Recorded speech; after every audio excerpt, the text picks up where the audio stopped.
அறிவிச்சுணர் பார்வையாளர்களுக்கு வணக்கம். இன்றைய காணொலியில் மூடு எழுதியிருப்பவர் திராவிட முன்னேற்றக் கழக தேர்தல் பணிக்குழு செயலாளர் இல புகழேந்தி அவர்கள்.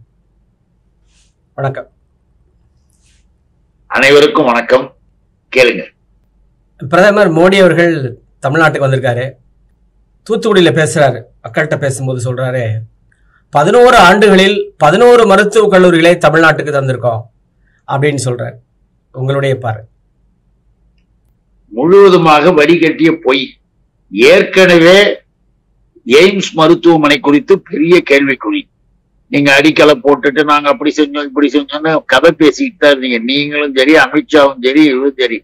இந்த மோடி அண்ட் கோவுக்கு நான் என்ன சொல்ல வரேன்னா, 2 செவரு காம்பவுண்ட் வாலை கட்டிட்டு எய்ம்ஸ் மருத்துவமனை தமிழ்நாட்டில் முடிந்து விட்டது. எய்ம்ஸ் மருத்துவமனையே வேறொரு தனியார் மருத்துவமனையோ இன்னொரு அரசு மருத்துவமனையில இணைச்சு அங்க 4 பெட்டை போட்டு அதுதான் எய்ம்ஸ் சொல்லிட்டு இருக்கிறானுங்க. இது வரைக்கும் ஃப்ரெஷ்ஷா புதுசா கட்டி இன்னும் முழுமையா திறக்கல. ஆனா தமிழ்நாட்டில் எய்ம்ஸ் மருத்துவமனை தொடங்க வேண்டும் என்று அடிக்கல் போட்ட பொழுது இவர்கள் ஆளுகின்ற வட மாநிலங்களில் பாரதிய ஜனதா ஆட்சி இருந்த இடத்துல எல்லாம் எய்ம்ஸ் மருத்துவமனையை போட்டானுங்க, கட்டி முடிச்சிட்டாங்க. ஆக மாற்றாந்தாய் மனப்பான்மை என்பது மோடிக்கு பளிச்சுன்னு இந்த விஷயத்திலே நம்மால் எடுத்து சொல்ல முடியும். இப்ப நீ மெடிக்கல் காலேஜ் கொடுத்துட்டேன்னு சொல்றீங்களே, எங்க பிள்ளைங்க படிப்புல மண்ணள்ளி போடுறியா? அது என்ன நியாயம்? மெடிக்கல் காலேஜ் கொடுத்துட்டேன்னு சொல்லிட்டா போதுமா? இன்றைக்கு அழகா சொல்லியிருக்காங்க, எங்க நாடாளுமன்றத்துல ஒருங்கிணைந்த பள்ளி கல்வி திட்டத்தின் மாநிலங்களுக்கு ஒதுக்கப்பட்ட நிதி குறித்து கேட்ட கேள்விக்கு கவர்மெண்ட் மோடி அரசினுடைய பதில் என்ன தெரியுங்களா? 2024-25 ஒதுக்கப்பட்ட நிதி உத்தரப்பிரதேசம் 62 லட்சம் கோடி, பீகார் 42 லட்சம், மத்திய பிரதேசம் 34, குஜராத் 1,24,00,000. இதெல்லாம் என்ன?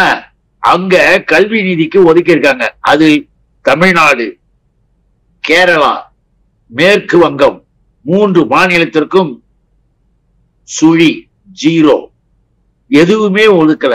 ஆனா தமிழ்நாடு வந்தா மோடி ஆடுற ஆட்டம் கொஞ்ச நேரம் கேட்கல. கல்விக்கு ஒதுக்க வேண்டிய நிதியே ஒதுக்கல. இதுல காலேஜ் திறந்தா அதை திறந்தானே கதை விட்டுக்கிட்டு உட்காந்துருந்தா என்னங்க அர்த்தம்? எதுவுமே தமிழ்நாட்டு மக்களை உன்னால ஏமாற்ற முடியாது. நீ சொல்லுவது அத்தனையும் போய் மற்றவர்களுடைய கல்லூரிக்கெல்லாம் உன் கல்லூரின்னு பேர் வச்சுக்கிட்டு நீ வேலை பார்க்கற. அதனால இது வன்மையாக கண்டிக்கத்தக்கது. தமிழிசை சவுந்தரராஜன் இப்ப செய்தியாளர்கிட்ட பேசும்போது என்ன சொல்றாங்க, தமிழ்நாட்டில் இனி பெரியார் புராணம் எடுபடாது, இனிமேல் பெரிய புராணம் தான் பேசுவோம், ஆன்மீக தமிழ் தான் பேசுவோம் அப்படின்னு சொல்றாங்க. உங்களுடைய கருத்து? இப்படிப்பட்ட பேச்சை தமிழிசை பேசுறதுதான் நமக்கு வருத்தமா இருக்கு. நீ எல்லாம் எப்படி படிக்க முடிஞ்சது? Backward class, most backward class, SC, ST ஆகிய பிரிவுகளை சேர்ந்த மக்கள் படிக்க வேண்டும் என்றால் இடஒதுக்கீடு, வகுப்புவாரி பிரதிநிதித்துவம், தந்தை பெரியாரும் அண்ணல் டாக்டர் அம்பேத்கரும் முற்போக்கு தலைவர்கள் இன்றைக்கு கொடுத்திருக்கின்ற அந்த திட்டங்களின்படிதான் படிச்ச மருத்துவக் கல்லூரி தமிழறிஞர் கலைஞர் தான் உனக்கு அந்த மருத்துவக் கல்வி படிக்கவே இடத்துல கொடுத்து உன்னை சேர்த்தாரு. இப்படி எல்லா விதத்திலையும் திராவிட இயக்கம் தந்தை பெரியார் பெண்கள் கல்விக்கு, பெண்களின் உயர்வுக்கு இவ்வளவு கஷ்டப்பட்டு அவர் எவ்வளவு பாடுபட்டு எல்லாம் செய்யறாரு. பெரியார் வேணாமா? மூஞ்சில தூக்கி எறிறாங்க சால்வைய. தமிழிசை போகும்போது தூக்கி எறியலாம் ஒருத்தன் சால்வைய. ஏன்னா அவன் தொடும்போது இந்த பக்கம் இது தொட்டுட்டா அவனுக்கு தீட்டு. சூத்திரக்காரர்கள், சூத்திர பொண்ணு. தெரிஞ்சுக்க தமிழிசை, உன் பெரிய புராணத்தினுடைய கதையில வருது எல்லாம். புராணத்தை படிச்சு பாரு. பெண்களுக்கு எவ்வளவு மரியாதை இருக்குன்னு தெரியும். பெண்களை தொடக்கூடாதவர்களாக அவங்க பிள்ளை பெரும் இயந்திரமா வச்சிருந்தானுங்க புராண கதைகள்ல. அப்ப உன் டாக்டர் பட்டத்தை எழுதி கொடுத்துட்டு போயிடு. இது பெரியாரினுடைய திராவிட பேரியக்கத்துடைய கொள்கையால் நான் படித்ததே, இனிமேல் நான் டாக்டர் என்று போட்டு எனக்கு தேவையில்லை அப்படின்னு எழுதி கொடுத்துட்டு பெரியாரை பத்தி நீ அரசியல் 1000 பேசு. உனக்கு ரொம்ப பெரிய விவரம் தெரியும், அது தெரியும் நினைச்சிட்டு வளராத. உன் தந்தையார் எழுதிய புத்தகங்களை படி, உன் தந்தையார் பேசிய பேச்சுக்களை கேட்டுப்பாரு. அப்ப தெரியும் உனக்கு. இன்னும் உன் தந்தையாரினுடைய தலைவராக இருந்த பெருந்தலைவர் காமராசர் கல்விக்கு நீங்கள் பாடுபட வேண்டும் என்று பெரியார் சொல்லி அதன் மூலமாக காமராசர் இன்றைக்கு இந்த நாட்டுல கீழ்மட்ட துவக்க பள்ளிகளை, ஆரம்ப பள்ளிகளை தொடங்கினார் இல்லையா? அதுவும் எங்க ஐயா சொன்னதுதான். பெரியார் இல்லாம தமிழ்நாட்டுல கல்வி இல்லமா? பெரியார் இல்லாம சிந்தனை, அறிவூட்டம் எதுவுமே கிடையாது. திரு ஓபிஎஸ் அவர்கள் முதலமைச்சராக இருக்கும்போது தமிழ்நாடு தேர்வாணைய குழுத்துல தமிழ்நாடை தவிர பிற மாநிலங்களை சேர்ந்தவர்களும் தேர்வு எழுதி தமிழ்நாடு அரசு பணியாளராக ஆகலாம் என்று பிஜேபி சொல்லியதை கேட்டு அவர் ஒரு உத்தரவு போட்டார். அந்த உத்தரவுப்படி வடநாட்டை சேர்ந்தவர்கள் ஏராளமாக தேர்வு எழுதி அரசாங்க பணியில் அமர்ந்தார்கள். தமிழருக்கு கிடைக்க வேண்டிய அந்த பணியிடங்கள் எல்லாம் பாழாய் போயின, அவர்கள் பறித்து கொண்டார். ஆனால் திராவிட முன்னேற்ற கழக அரசு இப்போ பதவியேற்ற பிற்பாடு அந்த உத்தரவெல்லாம் மாத்திட்டாங்க. இப்ப இது போல பிஜேபி சொன்னதுக்கெல்லாம் தலையாட்டி பூமியாக இருந்து வந்த அந்த ஓபிஎஸ் சமீபத்தில் இவர் பிரதமர் மோடி வந்த போதே அவரை சந்திக்க நேரம் கேட்டிருந்தார். அதை தராமல் ஒதுக்கி இருக்கிறாங்க. ஆனால் இந்த ஓபிஎஸ் நிலைமை இப்படி என்ன ஆயிடுச்சு? இப்படிப்பட்ட ஒரு நிலைமைக்கு வந்துட்டார். உங்களுடைய கருத்து? பாசிச பாஜக நரேந்திர மோடி அமித்ஷா கூட்டம் இப்படித்தான் நடந்தது. அவர்களுக்கு ஆட்கள் தேவைப்பட்டால் பயன்படுத்திக் கொள்ளும்போது எடுத்து வச்சுக்குவான், மெய் தூக்கி போட்டுருவான், யாரா இருந்தா என்ன. ஆனா ஒண்ணு, தேர்தல் நெருங்க நெருங்க இதே அமித்ஷாவும் இதே மோடியுமே இந்த எடப்பாடியும் இந்த ஓபிஎஸ்ஸும் ஒண்ணு சேர்த்து வைப்பாங்க. அவனுங்களுக்கு தேவை என்னன்னு கேட்டீங்கன்னா, நாங்க வெளியே போடாங்குவோம், கதவை சாத்திக்குவோம், திறக்க மாட்டோம். நாங்க ஆனா திறக்கும் பொழுது நீ வருவியான்னா இவங்க ஓடுவாங்க. அங்கதான் இருக்கு. அவர்கள் அழைத்தால் ஏன் அலறி அடிச்சுக்கிட்டு ஓடுற? இப்ப இதே எடப்பாடிங்க பெருசா பேச்சு கிழிக்கிறார, மேல ஏறிக்கிட்டு பேசும்போது ஸ்டைலா பேசுறாரு. நீ டெல்லிக்கு யாருக்கும் தெரியாம ஓடி 4-5 காரு மாறி மாறி அமித்ஷா வீட்டு கதவை போய் தட்டின்னு கிடந்த அசிங்கமா இல்ல? இன்னைக்கு வெளியில கூட்டணி கிடையாது, நான் மாநிலத்தை பேசினேன்னு பொய் பேசினேன். ஓம் முகத்திரைய உடனே அமித்ஷா கிழிச்சு எரிஞ்சு அப்புறம் நாங்க கூட்டணி பேசணும். இப்படி எல்லா வகையிலேயுமே நரேந்திர மோடியும் அமித்ஷாவும் பிஜேபி என்பது தமிழகத்தை பொறுத்தவரையில் இப்ப பாருங்க, வேளாண்மை சட்டத்துக்கு இந்த சனியனுங்க ஓட்டு போடாம இருந்தா 3 வேளாண்மை சட்டம் வராம இருந்திருக்குமா? 400 விவசாயிகள் சாகாம இருந்திருப்பாங்களா? அந்த விவசாய சட்டத்தை கொண்டு வர்றதுக்கு இவர்கள் காரணம். குடியுரிமை சட்டத்துக்கு கை தூக்குறது யாரு? இந்த எடப்பாடி கூட்டம். ஓபிஎஸ் வெளியில நிக்கலாம், எடப்பாடி உள்ள நிக்கலாம். ஆனா ரெண்டும் ஒண்ணுதான். இதுல ஒண்ணும் வித்தியாசம் ஒண்ணும் கிடையாது. குடியுரிமை சட்டத்தை கொண்டு சர்வநாசம் பண்ணியிருக்காங்க இந்தியா முழுவதும். அதற்கும் அடிப்படை காரணமாக இருக்க உதவி செஞ்சது இந்த எடப்பாடி. அதனாலதான் சொல்றோம், தமிழ்நாட்டுல எதுக்கு ஓட்டு கேட்க வரீங்க? தமிழ்நாட்டின் அரசு பணிகளுக்கு வேறு மாநிலத்தை சேர்ந்தவர்களை எழுத விட்டுட்டு அப்புறம் ஓபிஎஸ் எந்த லட்சணத்துல ஓட்டு கேட்க வர?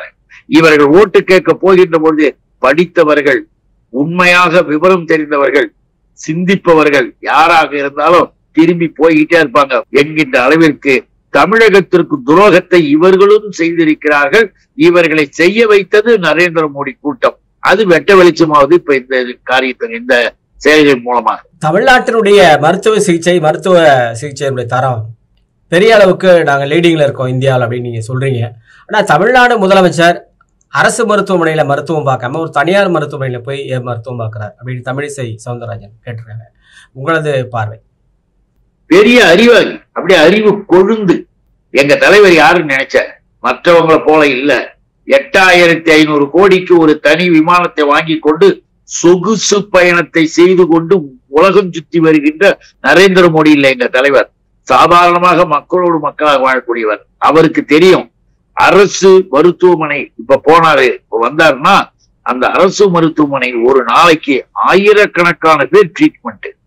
மக்கள் வராங்க, ஏழை எளிய மக்களுக்கு.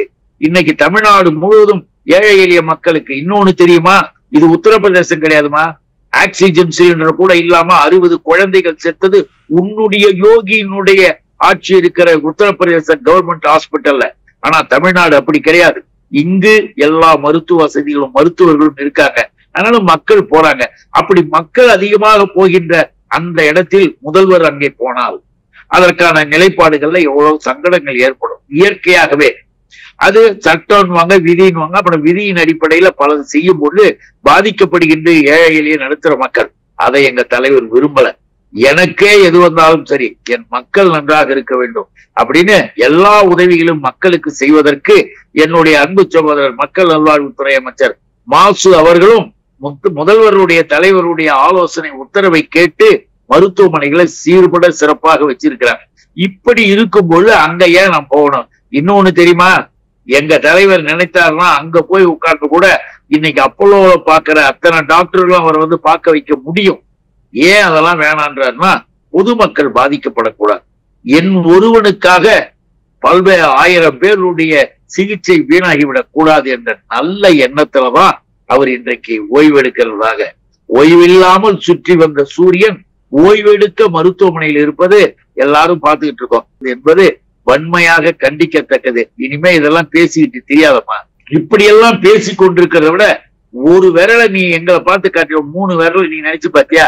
உன்னுடைய தலைவன் நரேந்திர மோடியினுடைய பிரதர் சகோதரர் ஒருத்தர் அப்போலோ மருத்துவமனைக்கு வந்து ட்ரீட்மெண்ட் எடுத்துட்டு போனாரு தெரியுமா?